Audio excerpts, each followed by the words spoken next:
Have you ever heard of vomit?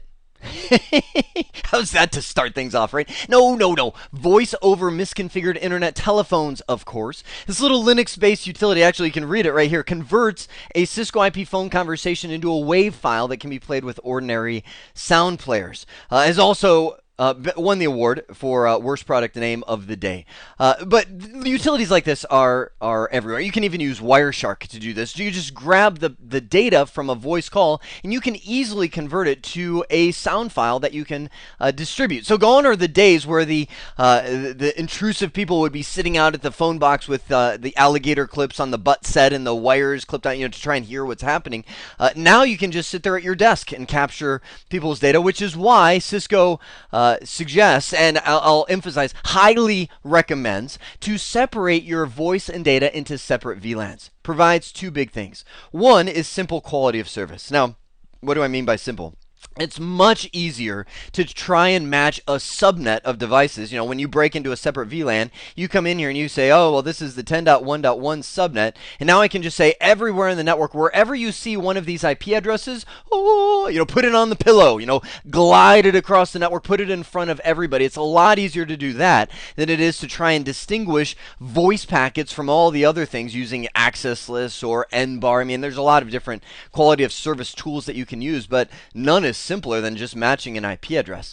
Likewise, a multiple VLAN scenario gives you that security boundary that you need, where you can fortress this off and you can say the computer does not have access, the data VLANs do not have access to the voice over IP VLAN, and it is completely isolated from the rest. Now, when I was first learning about this concept, it blew my mind because I thought, I don't get it. I thought you can only assign one VLAN per port. I mean, you go back to CCNA, VLAN fundamentals, like one per port, that is it. The only thing that carries multiple VLANs is our trunk ports going between our switches, right? And then we would have, one VLAN per port here. So how are we doing this? Well, the way that we do it is by configuring a mini trunk. Now, but don't say it that way, because Cisco has gone so far, they've actually come out with something they call a multi-VLAN access port. They say, okay, this is not a trunk, it is an access port that carries multiple VLANs. Now, me knowing the technical details behind it would say, no, it's actually just a very limited trunk. And Cisco would say, no, it's not. It's a multi-VLAN access port. And I would go, no, it's not. And we'd go, no, until we die.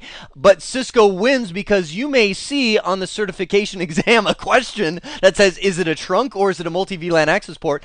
And I'd suggest answering the latter. So multi-VLAN access port, what it really is, okay, come on, it's a trunk. What it is it's a trunk that only allows two VLANs, right? You have the untagged VLAN, which used to be called the native VLAN. Remember that? When you first learned about trunks, you had this weird concept that took you a year to get about this native VLAN, and you're like, what is it? What is it? What is it? Well, a native VLAN is just, what if you receive a packet without a VLAN tag in the header on your trunk port? What VLAN is it on then? And people say, I don't know. And someone said, well, how about we come up with this concept of the native VLAN, which just said, I received something on a trunk that didn't have a tag, so I'm going to throw it on whatever is configured as the native. But the trunk is meant to carry tagged packets, and that's how Cisco did it. They came up with a system where these phones are smart enough to send packets with tags on them. So when you are having a voice conversation, the phone is actually putting a little tag in the header saying, hey, by the way, I'm on VLAN 10. Now, the computer, not smart enough, is just sending packets without a tag, and they come in untagged, thus ending up on the native VLAN, and that's if you have it configured as a trunk. Now, let me actually start there. That used to be how we would configure it. We would go into our switch, and we would say, let's say the port connecting to an IP phone, right? Let's do a show CDP neighbors. We got fast Ethernet 0/9 that is connected. And I would say, okay, the switch port mode is actually trunk. And actually, I'm going to get an error, yeah. Switch port trunk encapsulation .1Q, because this is an older switch that still supports ISL. So I turned it on to trunk, and then I would configure switch port trunk native VLAN, and then I would say, native VLAN is 20, right? Because that's the VLAN the computer belongs to. Now that was how we would do it in the old school. And if you have an old switch like 3500 XL series switches, those are some old school switches that only support this method, then you have to use this configuration right here.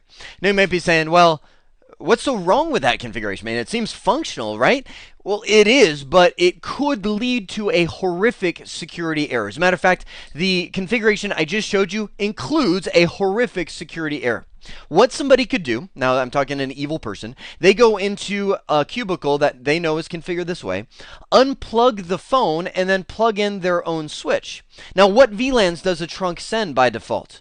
All of them, right? So now they have all the VLANs going to their switch. They simply configure access ports in those VLANs, and now they have circumvented every single VLAN security method that you have deployed across the network. They can access anything. Not good. Now, it's easy to fix that. However, you can see how easy it is just to completely forget about it. And all it takes is forgetting on one port, and your network could be doomed. So let me show you our config that we've got in there so far. Fast Ethernet 0/9 trunk encapsulation. We've said the native VLAN goes to this, and it's switch port mode trunk. The command that we're missing to make it secure is to do switch port trunk allowed VLANs, and then we limit it down. We say, okay, only 10 and 20 are the VLANs that are allowed on this port, nothing else. The computer VLAN and the phone VLAN is the only thing that will be here. Now, this method still works on all Cisco switches. However, let's now look at Cisco's preferred method, the multi-VLAN access port. I'm going to go into, let's go Fast Ethernet 0/10 for this. This is it. Switch port mode access. I convert this to an access port, which typically only allows one VLAN, correct? The access VLAN. So I'll say switch port access VLAN 20, which is going to be what the computer is on. So I put the computer VLAN in here first. Then I say, well, it doesn't have to be first, but then I can say switch port voice VLAN 10. What that is now a tagged VLAN. Does that make this a trunk? According to me, yes. According to Cisco, no. But that adds this tagged VLAN and only that tagged VLAN as a voice VLAN. Interesting sidebar is that when you use the voice VLAN command, it automatically turns on spanning tree port fast. So the port goes active immediately, and the Cisco phones need that. So we can verify this. I can do a show interface Fast Ethernet 0/10 switch port and verify inside of there that we've got, let's see, access VLAN right there 20. I actually have the VLAN named red, and the voice VLAN is VLAN 10, and that's named blue. I can do a show VLAN and verify that Fast Ethernet 0/10 is in both of them, which for an access port, it's kind of like, wow, how did that happen? It's, again, a multi-VLAN access port. So 2 ways to configure and separate your voice VLANs: multi-VLAN access port, the preferred, or a limited trunk port only if you have to. I hope this has been informative for you, and I'd like to thank you for viewing.